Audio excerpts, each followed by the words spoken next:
The first 1,000,000 doses of foot and mouth disease vaccines arrived in the country as government moves to contain the spread of the highly contagious livestock disease. Agriculture Minister John Steenhuisen oversaw the offloading of the temperature-controlled vaccines, which will now be distributed to provinces hardest hit by the outbreak. Steenhuisen says help is now on the way for farmers. To the farmers of South Africa, I want to say very clearly that help is on the way. We know that many of you have suffered tremendously over the last weeks and months, but we now have the tools that we need to make sure that our strategy of turning South Africa into a country that can regain its status as an FMD country is here. Foot and mouth disease affects animals such as cattle, sheep and pigs and can spread rapidly between farms. The situation was recently classified as a national disaster due to its impact on the agricultural sector and food security.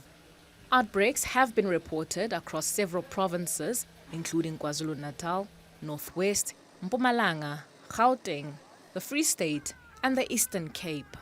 While some organizations and the opposition parties have criticized government's response to the crisis, the minister says efforts have been underway to secure vaccines and to support farmers.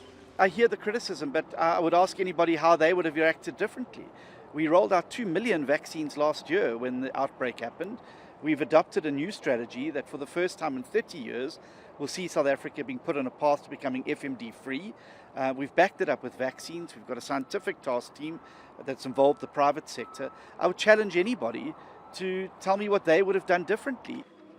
Biosecurity experts warn farmers to continue taking precautions around livestock, auctions and meat consumption. The main thing at the moment is the fact that we are trying to prevent the gathering of animals in one place, because the more animals they gather together, that's where now the infection can spread in between animals. The vaccine supplier explains the challenges faced in delivering the doses safely to South Africa. The challenges are, to provide you all the quantities that you need as soon as possible. That's why, as Biogenesis Bago, we have, a long experience attending emergencies all over the world, more than 60 countries. Government says an additional 5,000,000 doses are expected to arrive next month as part of the broader vaccination rollout. For Newzroom Afrika on Channel 405, I am Juliet Joseph in Kempton Park.